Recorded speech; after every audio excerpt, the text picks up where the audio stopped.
नींद भरी रातों में जब पूरा संसार शांत होता है, तभी एक आवाज भीतर से उठती है, मैं कौन हूं, मैं क्यों हूं और इस पूरे अस्तित्व का अर्थ क्या है। यही प्रश्न मनुष्य को पशु से मनुष्य और मनुष्य से चेतन प्राणी बनाते हैं और इसी प्रश्न से जन्म लेता है दर्शन, फिलॉसफी। कहते हैं एक बार किसी यात्री ने एक साधु से पूछा, सत्य क्या है। साधु मुस्कुराया, अपनी आंखें बंद कीं और बोला, सत्य वही है जिसे तुम खुद खोजो, क्योंकि उधार लिया हुआ सत्य सत्य नहीं होता। क्या आपने कभी अपनी ही सोच को पकड़कर खड़ा किया है और देखा है कि वह कहां से आती है? क्या आपने कभी महसूस किया है कि जीवन के हर निर्णय के पीछे कोई अदृश्य तर्क, कोई अनकही धारणा, कोई छिपा हुआ सिद्धांत काम करता है? अगर हां, तो आप पहले से ही दर्शन के मार्ग पर हैं, और अगर नहीं, तो आज की यह यात्रा आपके भीतर एक नई दुनिया जगा देगी। क्योंकि दर्शन कोई विषय नहीं, यह एक खोज है, कोई पुस्तक नहीं, यह अनुभव है, कोई कठोर सिद्धांत नहीं, यह विचारों की स्वतंत्र हवा है जो मन को खुला उड़ने देती है।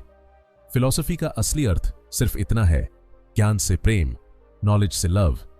ज्ञान को पाना नहीं, ज्ञान को महसूस करना, प्रश्न पूछना, संदेह करना, सोचना और फिर अपने सत्य तक पहुंचना। और यही वजह है कि इतिहास का हर महान इंसान, चाहे वह बुद्ध हो, कृष्ण हो, सुकरात हो, कांट हो, शंकराचार्य हो या राम, सब किसी न किसी रूप में दार्शनिक रहे हैं। क्योंकि जिसने खुद को समझ लिया, उसने दुनिया को समझ लिया। आज हम दर्शन शास्त्र के उसी मूल स्रोत तक जाएंगे जहां विचार जन्म लेते हैं, जहां प्रश्न प्रार्थना बन जाते हैं, जहां तर्क तपस्या बन जाता है और जहां ज्ञान मुक्ति बन जाता है। आज की कहानी किसी एक दार्शनिक की नहीं, किसी एक युग की नहीं, किसी एक किताब की नहीं। आज की कहानी है दर्शन शास्त्र की आत्मा की, जो हजारों वर्षों से मनुष्य को भीतर की ओर देखने की शक्ति देती आई है। ये कहानी आपको बताएगी कि दर्शन सिर्फ विद्वानों की चीज नहीं, ये हर उस इंसान की चीज है जो जीवन को सच में समझना चाहता है। क्योंकि जब हम सोचते हैं तभी हम जीवित होते हैं, और जब हम प्रश्न पूछते हैं तभी हम इंसान होते हैं। तो आइए धीमे कदमों से, शांत मन से इस गहरी यात्रा की शुरुआत करें और जानें कि दर्शन वास्तव में है क्या और क्यों यह मानव जीवन का सबसे बड़ा वरदान है। जब हम दर्शन की बात करते हैं तो अक्सर लगता है कि यह किसी विश्वविद्यालय की कक्षा में बैठकर पढ़ा जाने वाला कठिन विषय है। लेकिन सच ये है कि दर्शन की शुरुआत उन किताबों, उन विद्वानों या उन संस्थानों से नहीं हुई जिनके बारे में हम आज जानते हैं। दर्शन की शुरुआत हुई थी मनुष्य के पहले प्रश्न से, उस पहले क्षण से जब मनुष्य ने आकाश की ओर देखा और सोचा, इन तारों के पीछे क्या है। दर्शन का जन्म सभ्यता के जन्म के साथ हुआ। जब मनुष्य गुफाओं से बाहर आया, जब उसने आग जलाना सीखा, जब उसने आसमान में बिजली चमकते देखी और उसे यह समझ ना आया कि यह क्यों हुआ, ठीक उसी क्षण दर्शन का बीज बो दिया गया था। आज के इस भाग में हम दर्शन की उस शुरुआती यात्रा को समझेंगे जो हजारों वर्षों के अनुभव, संघर्ष, विश्वास और खोज से होकर गुजरी। यह वह कहानी है जहां 3 महाद्वीप, अनगिनत सभ्यताएं और हजारों चिंतन धाराएं मिलकर मानव चेतना की नींव रखती हैं। सबसे पहले बात करते हैं प्राचीन भारत की, एक ऐसी भूमि जहां विचारों को केवल सोचा नहीं जाता था बल्कि जिया जाता था। यहां दर्शन का अर्थ था जीवन का सीधा अनुभव। आर्षि जंगलों में जाते थे, मौन साधना करते थे और अपने भीतर उठते प्रश्नों से जूझते थे। उनके पास किताबें नहीं थीं, उनके पास गुरु थे, उनके पास प्रकृति थी, उनके पास भीतर का कंपास था। उनकी पहली खोज यह थी, आखिर मैं हूं कौन। यह प्रश्न इतना सरल और इतना गहरा था कि जगत के हर दर्शन की नींव बन गया। भारत के इन शुरुआती विचारकों ने कहा, मनुष्य शरीर नहीं है, शरीर नष्ट होने वाला है। असली मनुष्य वह है जो जानता है कि वह मौजूद है, जिसे चेतना का अनुभव होता है। और इसी विचार से जन्मा आत्मा का सिद्धांत। उन्होंने कहा, आत्मा शाश्वत है, शरीर अस्थायी है, संसार बदलता है पर चेतना नहीं बदलती। यह उनके लिए कोई कल्पना नहीं थी, यह उनका अनुभव था। वे तापस, अभ्यास और ध्यान के माध्यम से इस सत्य तक पहुंचे थे। इसी दौरान संसार के दूसरे छोर पर यूनान में एक नई चेतना जाग रही थी। यहां मनुष्य ने प्रकृति को देखकर पूछा, सब कुछ किससे बना है? किसी ने कहा जल से, किसी ने कहा वायु से, किसी ने कहा अग्नि से, किसी ने कहा क्या यह सब संयोग है? और यह था पश्चिमी दर्शन का आरंभ। यूनानी विचारकों में एक बात खास थी, वे हर बात पर सवाल उठाते थे। अगर भारत के अर्षि भीतर देखते थे तो यूनान के दार्शनिक बाहर देखते थे। अगर भारत कहता था सत्य अनुभव से आता है तो यूनान कहता था सत्य तर्क से आता है। इसीलिए पश्चिमी दर्शन का पहला स्वरूप था तर्क। इस समय तक दर्शन दो दिशाओं में बंट चुका था, एक दिशा भीतर की ओर, दूसरी दिशा बाहर की ओर। लेकिन कहानी यहीं खत्म नहीं होती। मध्य पूर्व, मिस्र, चीन, हर जगह दर्शन अपने अलग रूपों में पनप रहा था। प्राचीन चीन में कन्फ्यूशियस और लाओ त्से ने कहा, जीवन का सार संबंधों, नैतिकता और सामंजस्य में है। उनके लिए दर्शन का अर्थ था समाज को समझना, उसके बीच तालमेल स्थापित करना और मनुष्य को एक जिम्मेदार प्राणी बनाना। यहां दर्शन व्यक्तित्व नहीं बल्कि समाज को सुधारने का साधन था। मिस्र में रहस्यवाद, मिस्टिसिज्म अपने चरम पर था। वहां लोग मानते थे कि ज्ञान केवल तर्क से नहीं बल्कि ब्रह्मांड की गहरी ऊर्जा से आता है। देखिए कितना अद्भुत है यह सब। दुनिया के तीन अलग अलग छोर, भारत, यूनान और चीन, तीनों ने जीवन के अर्थ की खोज की, पर तीनों ने रास्ते अलग अलग चुने। भारत ने चेतना को खोजा, यूनान ने तर्क को खोजा, चीन ने मानव संबंधों को, और इन्हीं खोजों से आगे चलकर पूरी दुनिया का दर्शन शास्त्र जन्मा। लेकिन दर्शन की इस शुरुआती यात्रा में दो बातें सबसे खास थीं। पहली बात प्रश्न पूछने की स्वतंत्रता, दूसरी बात सत्य की खोज का साहस। दर्शन का पहला नियम था, कुछ भी आंखें बंद करके मत मानो, क्योंकि जो बिना प्रश्न किए स्वीकार किया जाए वह सत्य नहीं, वह कंडीशनिंग है। भारत में कहा गया नेति नेति, यह नहीं, यह नहीं, जब तक अंतिम सत्य न मिल जाए। यूनान में सुकरात ने कहा जानो कि तुम नहीं जानते। चीन में कन्फ्यूशियस ने कहा सीखते रहो, क्योंकि सीखना कभी खत्म नहीं होता। तो क्या दर्शन कठिन था? नहीं, दर्शन शुद्ध था, जीवन के सबसे सरल प्रश्नों से जन्मा था। जब कोई बच्चा पूछता है आकाश नीला क्यों होता है, वह विज्ञान का नहीं, दर्शन का प्रश्न है। जब कोई युवा पूछता है जीवन का अर्थ क्या है, वह धर्म का नहीं, दर्शन का प्रश्न है। जब कोई बूढ़ा पूछता है मृत्यु के बाद क्या होता है, वह आस्था का नहीं, दर्शन का प्रश्न है। दर्शन का जन्म वहां होता है जहां जीवन हमें सामना करने के लिए मजबूर करता है, और यही इसकी खूबसूरती है कि यह हर उम्र में अलग रूप ले लेता है। जीवन के तीन चरणों में दर्शन तीन रूपों में आता है, यौवन में प्रश्न बनकर, मध्य जीवन में संघर्ष बनकर और वृद्धावस्था में ज्ञान बनकर। यही कारण है कि दर्शन हमेशा जीवित रहता है। समय बदला, राजा बदले, साम्राज्य बदले, भाषाएं बदलीं, पर दर्शन वही रहा, एक शाश्वत ज्वाला की तरह, क्योंकि जब तक मनुष्य सोचता रहेगा दर्शन भी जीवित रहेगा। इस तरह दर्शन की शुरुआती पृष्ठभूमि यह बताती है कि यह कोई अचानक बनी चीज नहीं, बल्कि यह मानवता की सबसे पुरानी, सबसे पवित्र और सबसे साहसी यात्रा है। ज्ञान की यात्रा, स्वयं की यात्रा, अस्तित्व की यात्रा। और अब इस शुरुआती नींव को समझने के बाद आगे बढ़ने का समय है उस क्षण की ओर जब दर्शन ने अपने सबसे बड़े मोड़ लिए, जब एक एक विचार ने पूरी दुनिया की दिशा बदल दी। अब आगे हम देखेंगे दर्शन का वह टर्निंग पॉइंट जिसने विचारों की दुनिया में सुनामी ला दी। दर्शन की शुरुआती यात्रा को समझ लेने के बाद अब हम पहुंचते हैं उस क्षण पर, उस मोड़ पर जिसने मनुष्य की सोच को पूरी तरह बदल दिया। हर युग में कुछ ऐसे विचार जन्म लेते हैं जो समय को चुनौती देते हैं, समाज की जड़ता को तोड़ते हैं और मनुष्य को भीतर झांकने के लिए मजबूर कर देते हैं। यही टर्निंग पॉइंट्स हैं जहां दर्शन अपने असली रूप में खिलता है। दर्शन के इतिहास में ऐसा कई बार हुआ, कभी एक अकेले व्यक्ति द्वारा पूछे गए प्रश्न से, कभी किसी सभ्यता के पतन से, कभी किसी आध्यात्मिक चेतना के जागरण से, और कभी मनुष्य की सीमाओं को तोड़ देने वाली जिज्ञासा से। यह भाग उसी कथा की निशानी है।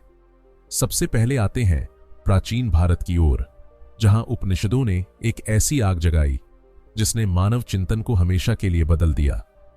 उपनिषदों ने पहली बार कहा, सत्य कोई बाहर की चीज नहीं है, सत्य तुम्हारे भीतर होता है। यह क्रांतिकारी विचार था, क्योंकि इससे पहले संसार बाहरी देवताओं, प्राकृतिक शक्तियों और अनदेखी शक्तियों की ओर देखता था, लेकिन उपनिषदों ने कहा, तत्त्वम् असि, तू वही है। मतलब संसार और मनुष्य अलग नहीं, बल्कि एक हैं। यह विचार इतना बड़ा था कि इससे मनुष्य की आत्मा, ब्रह्मांड और परम सत्य की पूरी परिभाषा बदल गई। यही दर्शन का पहला बड़ा मोड़ था, बाहरी से भीतर की ओर यात्रा।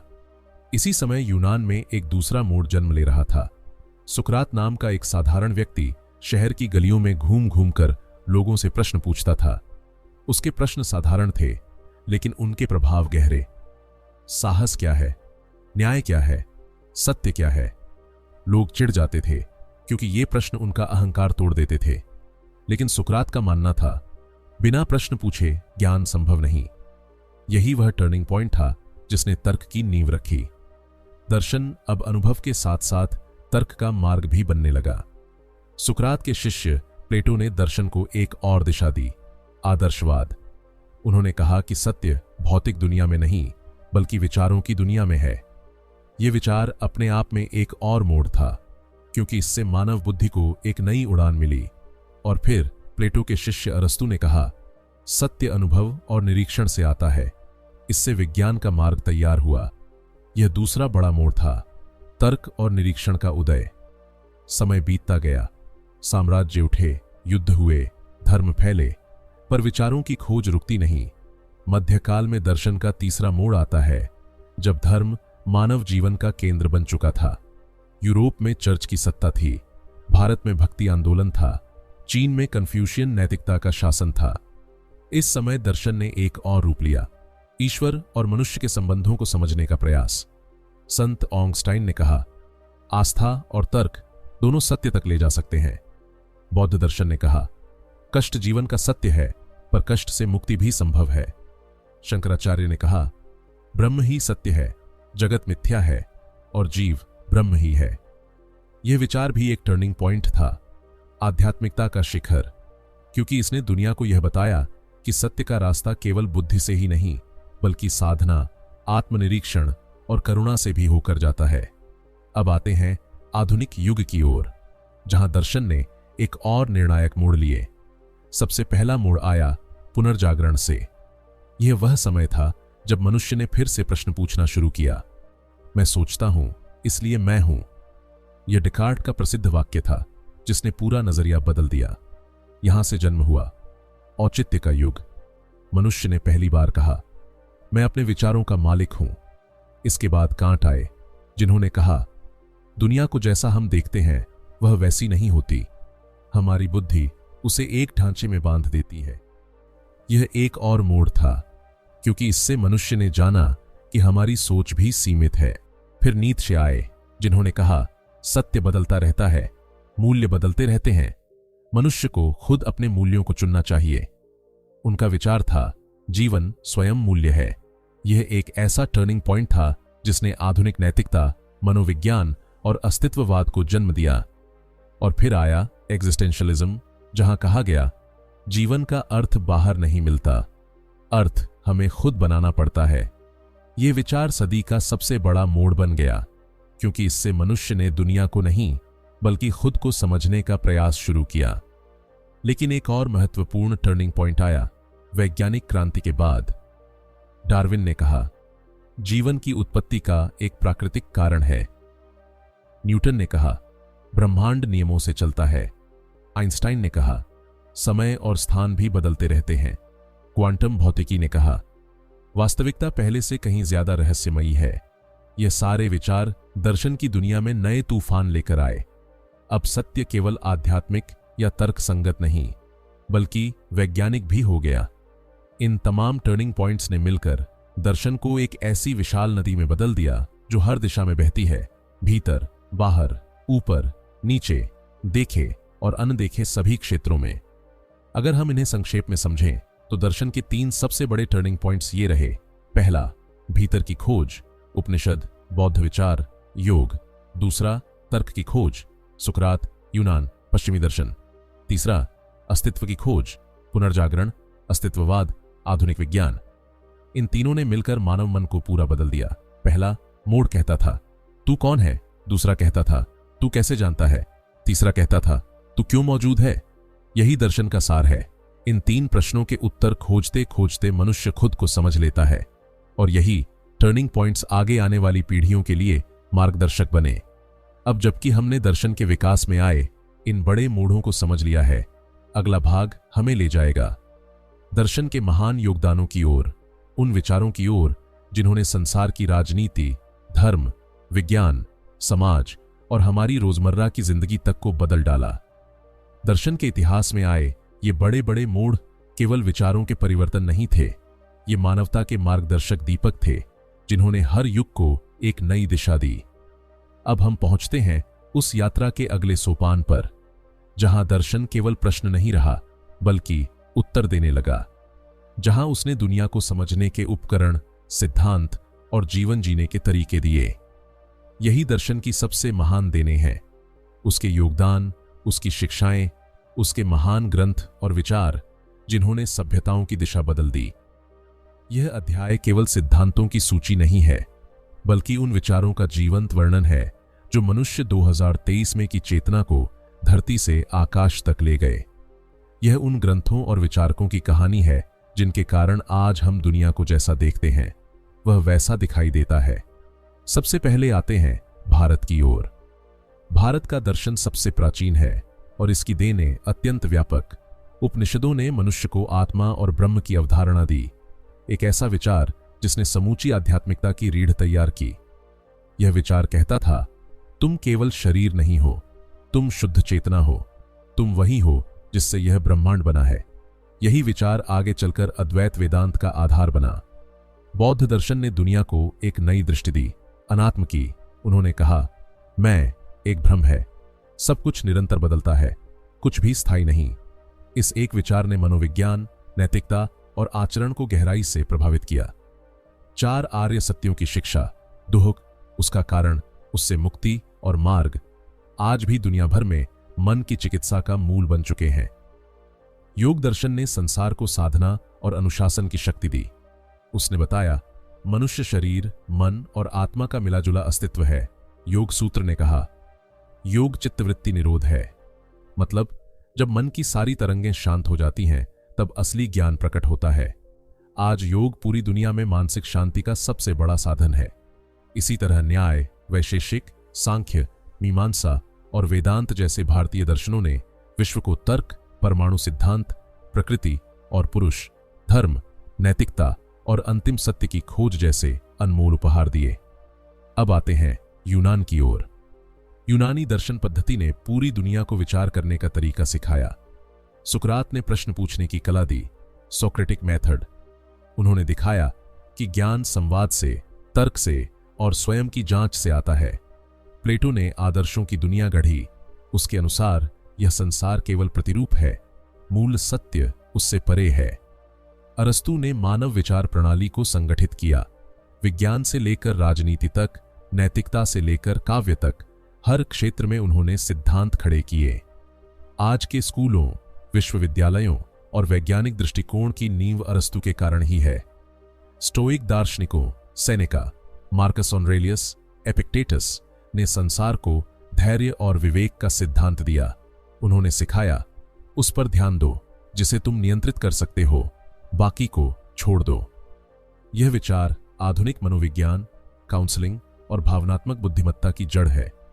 चीन में कन्फ्यूशियस ने नैतिकता और सामाजिक समरसता को दर्शन का केंद्र बनाया।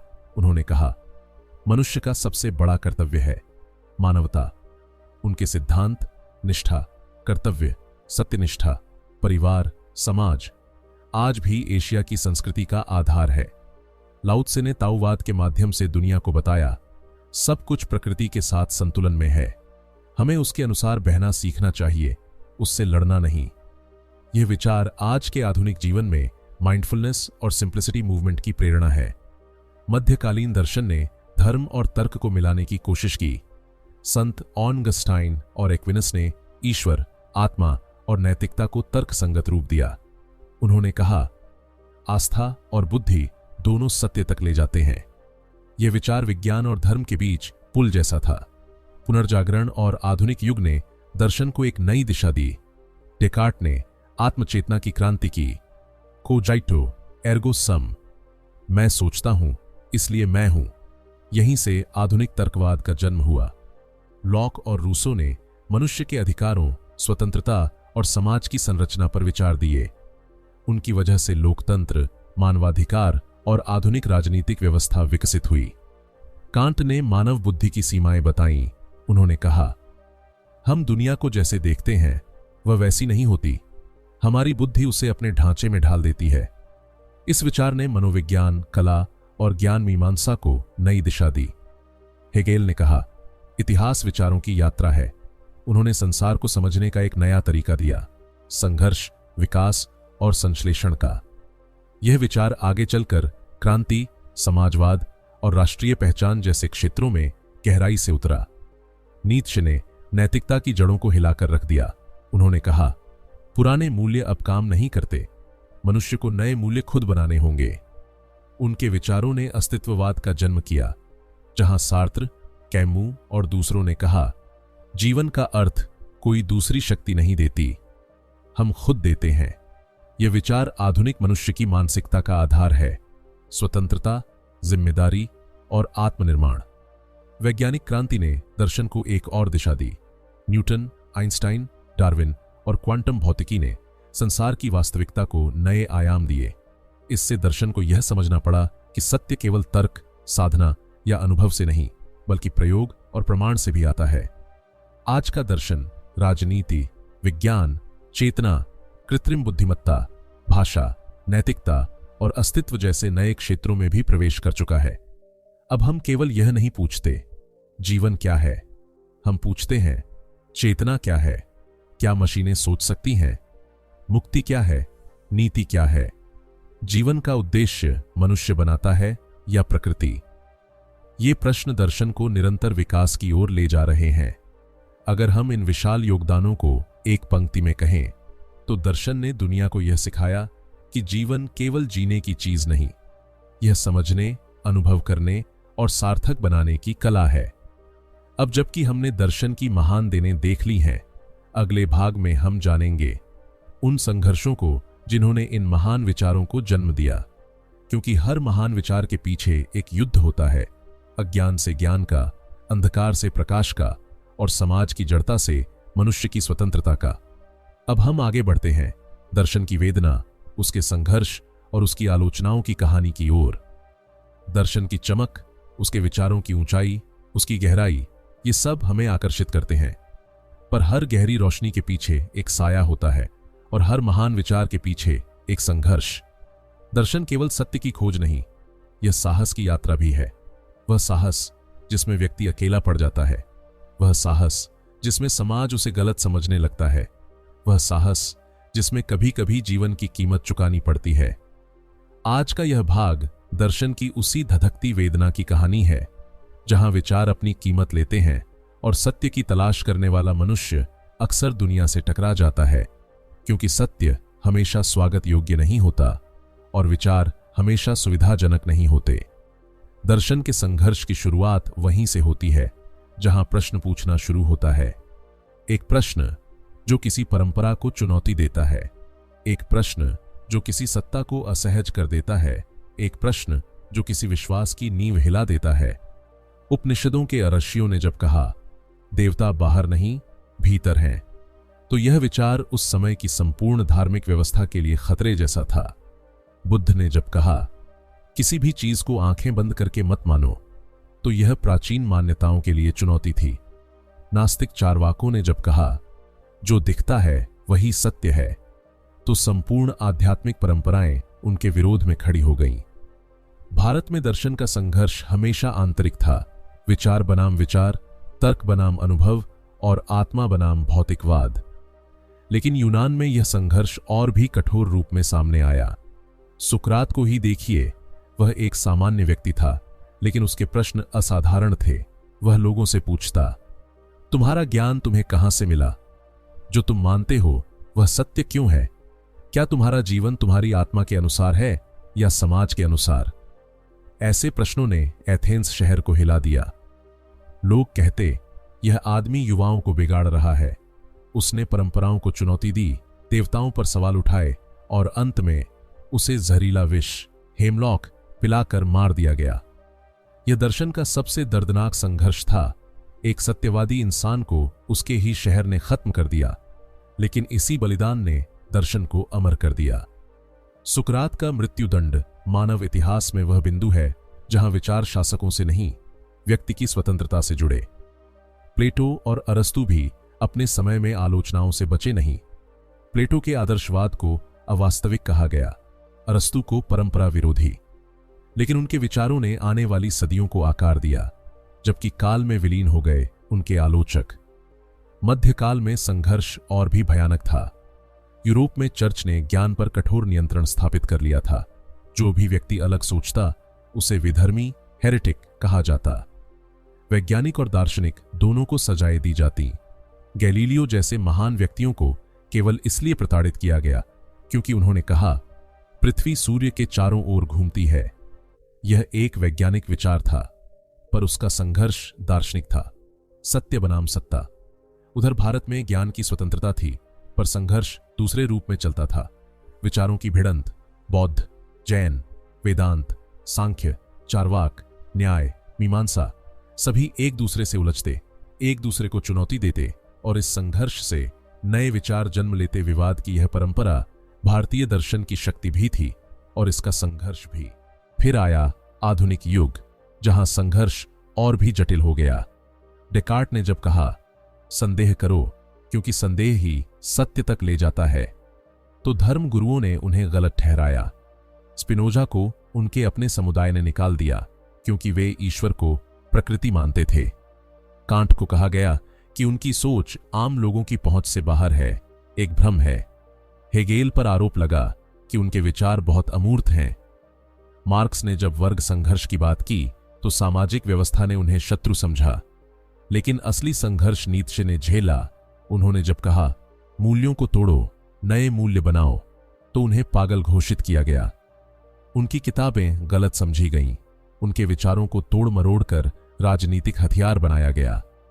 नीत्शे इस गलतफहमी से टूट गए, लेकिन उनके विचार आज आधुनिक मनोविज्ञान, साहित्य और अस्तित्ववाद की रीढ़ हैं। यह संघर्ष केवल विचारों का नहीं था, यह जीवन का संघर्ष था। दर्शन सत्य चाहता है और सत्य अक्सर कटु होता है। लोग अपने विश्वासों से चिपके रहते हैं क्योंकि विश्वास सुविधा देते हैं। सत्य असुविधाजनक होता है, वह भीतर की नींव हिला देता है। इसीलिए हर महान दर्शन ने संघर्ष झेला है। यूनान में दमन, यूरोप में धर्मयुद्ध, भारत में विचारों का टकराव, चीन में राजनीतिक प्रतिबंध, आधुनिक युग में सेंसरशिप। दर्शन का संघर्ष दूसरा पहलू भी रखता है, आलोचना। लोग कहते हैं दर्शन बहुत जटिल है। कोई कहता है यह व्यावहारिक नहीं, कोई कहता है यह सब कल्पना है।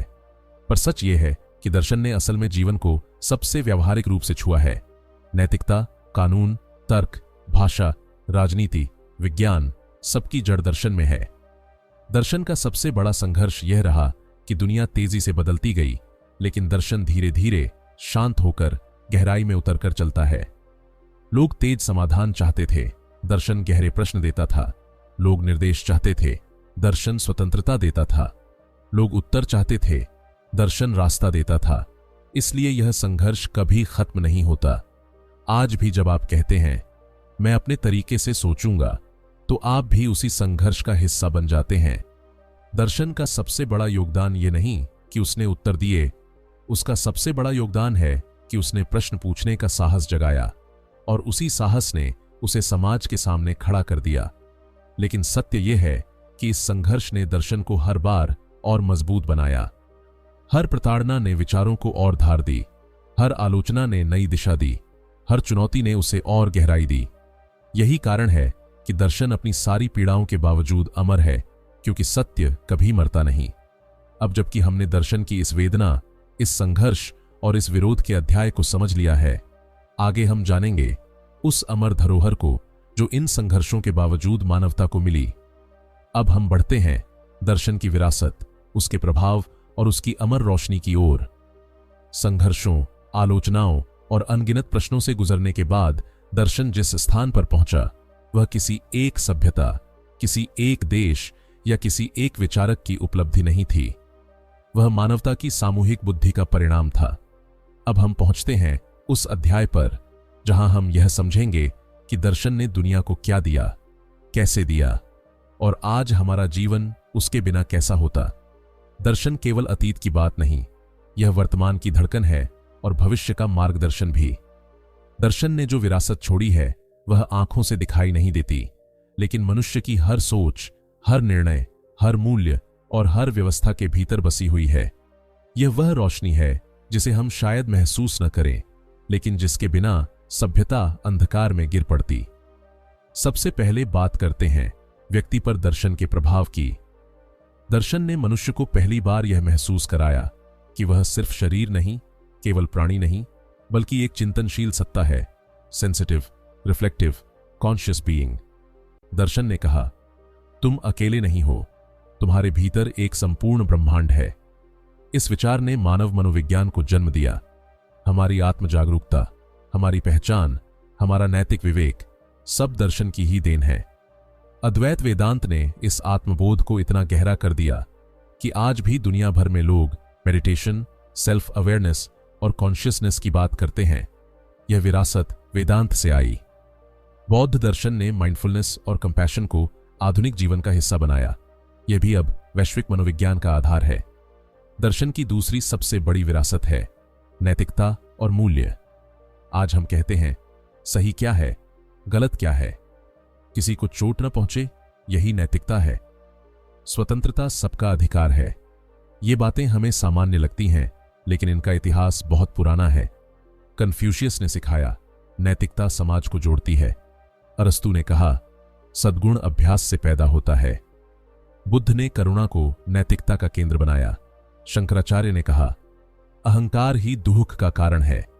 गांधी ने सत्य और अहिंसा को आधुनिक जीवन का नैतिक आधार बनाया। अगर दर्शन न होता तो नैतिकता केवल शासन से, धर्म से या डर से संचालित होती। दर्शन के कारण मनुष्य ने नैतिकता को बाहरी दबाव नहीं, बल्कि आंतरिक विवेक समझा। तीसरा बड़ा प्रभाव आया राजनीति और समाज में। आज जो लोकतंत्र, स्वतंत्रता, मानवाधिकार और न्याय की बातें हम करते हैं, वे दर्शन की देन है।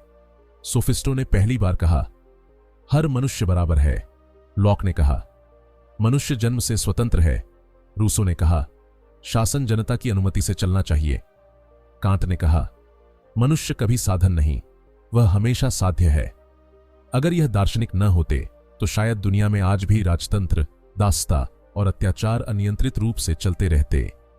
दर्शन ने राजनीति को शक्ति का खेल नहीं, बल्कि न्याय का विज्ञान बनाया।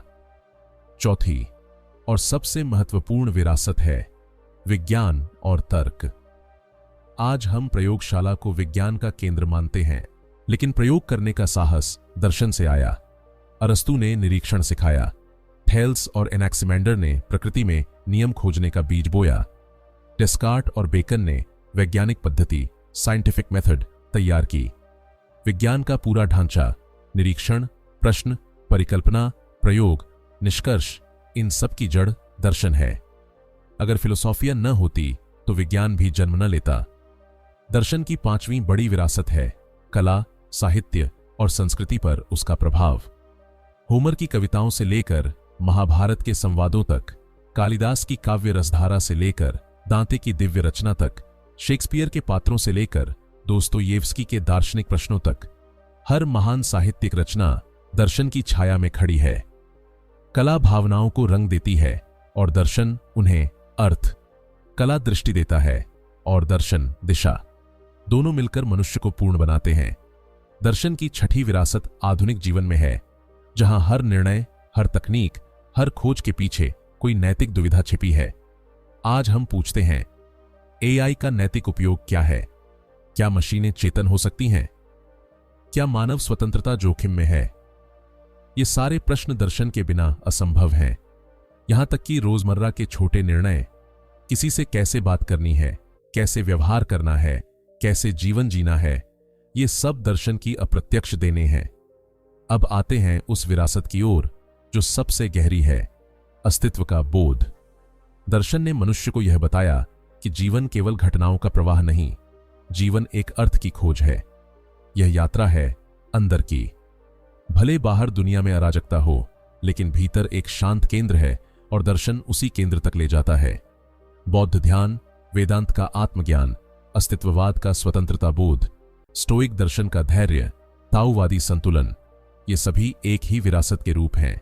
अपने भीतर लौट आना, अपने आप से जुड़ जाना, जीवन के हर अनुभव को एक अवसर की तरह देखना। समय के उतार चढ़ाव के बावजूद दर्शन हमेशा प्रासंगिक रहता है, क्योंकि यह मनुष्य को 3 बातें देता है: विवेक, साहस और अर्थ। विवेक, क्योंकि यह सोचने की कला सिखाता है। साहस, क्योंकि सत्य के लिए खड़े होने की शक्ति देता है। अर्थ, क्योंकि यह बताता है कि हमारा अस्तित्व बेकार नहीं, बल्कि ब्रह्मांड की एक अनोखी धुन है। दर्शन की यह विरासत केवल पुस्तकों में नहीं है, यह मनुष्य की आत्मा में है। जब कोई बच्चा पूछता है क्यों, तो वह दर्शन की विरासत बोल रही होती है। जब कोई वृद्ध कहता है सब कुछ बदलता है, यही जीवन है, तो वह भी दर्शन ही है। जब कोई मनुष्य अपने दुहक को समझने की कोशिश करता है, या जब कोई आनंद को क्षणभंगुर समझकर विनम्र हो जाता है, यह भी दर्शन की ही उपस्थिति है। और यह विरासत अनंत है। यह भविष्य की ओर जाती है, क्योंकि आने वाले समय में जब कृत्रिम बुद्धिमत्ता, परिवर्तित समाज और बदलते मूल्य नई चुनौतियां खड़ी करेंगे, दर्शन ही वह दीपक होगा जो दिशा दिखाएगा। दर्शन ही वह कंपास होगा जो मनुष्य को मानव बनाए रखेगा। अब जबकि हमने दर्शन की इस अमर रोशनी, उसकी विरासत और उसके विश्वव्यापी प्रभाव को समझ लिया है, अगले भाग में हम उस अंतिम पड़ाव पर पहुंचेंगे जहां यह यात्रा हमें जीवन का सार देगी, एक गहरी सीख, एक शांत संदेश और एक प्रेरक समापन। हर यात्रा का एक अंत होता है, लेकिन दर्शन की यात्रा ऐसी है जिसका अंत भी एक नई शुरुआत बन जाता है। क्योंकि दर्शन केवल विचारों की श्रृंखला नहीं, यह वह ज्योति है जो मनुष्य के भीतर जलती है, और जब तक प्रश्न जीवित है तब तक दर्शन भी जीवित है। इस अंतिम भाग में हम उस गहरी सीख की ओर बढ़ते हैं जो हजारों वर्षों की इस विचार यात्रा का सार है। मनुष्य कौन है, जीवन क्या चाहता है और सत्य किस दिशा में बुलाता है। दर्शन कहता है मनुष्य केवल दुनिया को देखने नहीं आया, वह दुनिया को समझने, महसूस करने और उसके अर्थ को खोजने आया है। और जीवन का यही अर्थ इसे सुंदर बनाता है। क्योंकि अगर जीवन केवल घटनाओं की श्रृंखला होता, जन्म, काम, परिवार, वृद्धावस्था और मृत्यु, तो यह एक यांत्रिक प्रक्रिया बन जाता। लेकिन जीवन यांत्रिक नहीं, अनुभवात्मक है। यह बाहर से नहीं, भीतर से जिया जाता है। दर्शन की सबसे पहली सीख यही है कि जीवन का वास्तविक अर्थ बाहर नहीं मिलता। बाहर केवल परिस्थितियां मिलती हैं, दुनिया मिलती है, लोग मिलते हैं, लेकिन अर्थ भीतर से जन्मता है। अर्थ वही है जिसे हम अपनी चेतना से आकार देते हैं।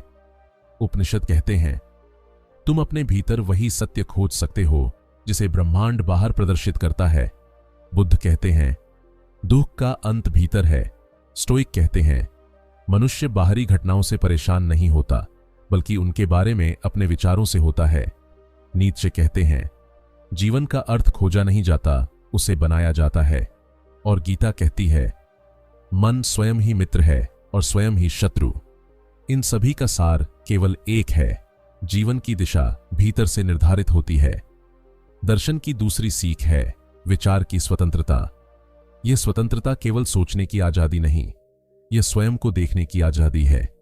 जो व्यक्ति अपने विचारों का स्वामी बन जाता है, वह परिस्थितियों का दास नहीं रहता। दुनिया आपको 1000 बातें सिखाएगी, क्या पहनना चाहिए, क्या बोलना चाहिए, क्या मानना चाहिए, कैसे चलना चाहिए। लेकिन दर्शन आपको यह सिखाता है कि इन सब के पीछे आप कौन हैं, यह समझना अधिक आवश्यक है। जब मनुष्य अपने विचारों का मालिक बनता है, तो वह भय से मुक्त होता है, संदेह से मुक्त होता है, लोगों के निर्णयों से मुक्त होता है, और तभी वह स्वतंत्र जीवन जी सकता है। दर्शन की तीसरी सीख है सत्य का साहस। सत्य हमेशा सुंदर नहीं होता, कभी वह कठोर होता है, कभी असुविधाजनक, कभी अकेला कर देने वाला। लेकिन फिर भी सत्य का मार्ग वही है जो मनुष्य को मजबूत बनाता है। दर्शन यह नहीं कहता कि सब कुछ अच्छा है, दर्शन कहता है कि अच्छा बनने के लिए पहले गहराई से समझना होगा कि क्या गलत है, क्या भ्रम है और क्या वास्तविक है। दर्शन यह भी नहीं कहता कि जीवन आसान है। दर्शन कहता है कि कठिन जीवन ही चरित्र को गढ़ता है। दर्शन यह भी नहीं कहता कि आपको हमेशा उत्तर मिलेंगे। दर्शन कहता है कि सही प्रश्न ही सबसे बड़ा उत्तर होते हैं। सुकरात ने प्रश्न पूछे और जीवन दे दिया। बुद्ध ने प्रश्न पूछे और एक धर्म की नींव रख दी। नीत्शे ने प्रश्न पूछे और आधुनिक विचारधारा बदल दी। गांधी ने प्रश्न पूछे और एक राष्ट्र को जगा दिया। जब मनुष्य प्रश्न पूछना सीख लेता है तो वह बदलना सीख लेता है, और जब वह अपने भीतर बदलता है तो दुनिया भी बदलती है। दर्शन की चौथी सीख है अस्थिरता की स्वीकार्यता। जीवन बदलता रहता है, लोग बदलते हैं, परिस्थितियां बदलती हैं, मौसम बदलते हैं और हम भी बदलते हैं। जो इस परिवर्तन से लड़ता है वह दुखी होता है, जो इसे स्वीकार करता है वह मुक्त हो जाता है। बौद्ध दर्शन कहता है सब कुछ अनित्य है, अनित्य को स्वीकारने में ही शांति है। ताओवाद कहता है जो जीवन के साथ बहता है वही जीवन को समझता है। गीता कहती है परिवर्तन ही संसार का नियम है। यह स्वीकार्यता इंसान को हल्का बनाती है, अहंकार को पिघलाती है और जीवन को सहज बना देती है। दर्शन की पांचवीं और अंतिम सीख करुणा, प्रेम और समझ। ज्ञान बिना करुणा कठोर बन जाता है। तर्क बिना प्रेम ठंडा बन जाता है। शक्ति बिना समझ खतरनाक बन जाती है। सच्चा दर्शन मनुष्य को कठोर नहीं, मृदु बनाता है। अहंकारी नहीं, विनम्र बनाता है। अपने तक सीमित नहीं, सब तक विस्तृत करता है। दर्शन यह याद दिलाता है कि हर इंसान अपनी यात्रा पर है, अपने संघर्षों, अपने प्रश्नों, अपने दुखों और अपने अनुभवों के साथ। इसीलिए हमें एक दूसरे को समझना चाहिए, सुनना चाहिए और सहानुभूति रखनी चाहिए, क्योंकि सच्चा ज्ञान तब पैदा होता है जब मनुष्य दूसरों को भी अपने जैसा देख पाता है। इस यात्रा का अंतिम संदेश यही है, जीवन एक प्रश्न की तरह है और हम उसके उत्तर खोजने आए हैं। सत्य की ओर बढ़ना ही सबसे बड़ा साहस है, सोचना ही सबसे बड़ा तप है, समझना ही सबसे बड़ी साधना है। अगर आप जीवन को सच में समझना चाहते हैं तो अपने भीतर उतरिए, अपने प्रश्नों को सुनिए, अपने सत्य को खोजिए। जीवन का अर्थ किसी पुस्तक में नहीं लिखा होता, वह आपके अनुभवों में लिखा होता है। दर्शन आपको केवल यह सिखाता है कि उसे कैसे पढ़ा जाए, और यही इस पूरी यात्रा की सबसे गहरी सीख है। आप स्वयं अपने जीवन के दार्शनिक हैं। आपके निर्णय आपकी दिशा है, आपके विचार आपका भविष्य और आपका विवेक आपकी शक्ति। यदि आज की यह गहरी यात्रा आपको समझ आई हो, अगर इन विचारों ने आपके भीतर कुछ जगाया हो, अगर आपके मन में कोई प्रश्न उठा हो, तो समझिए दर्शन अपने कार्य में सफल हुआ।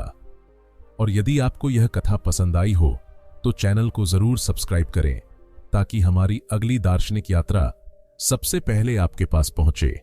क्योंकि हम साथ मिलकर न सिर्फ विचारों की दुनिया तलाश रहे हैं, हम अपने भीतर की दुनिया को भी खोज रहे हैं, और यही सबसे सुंदर यात्रा है।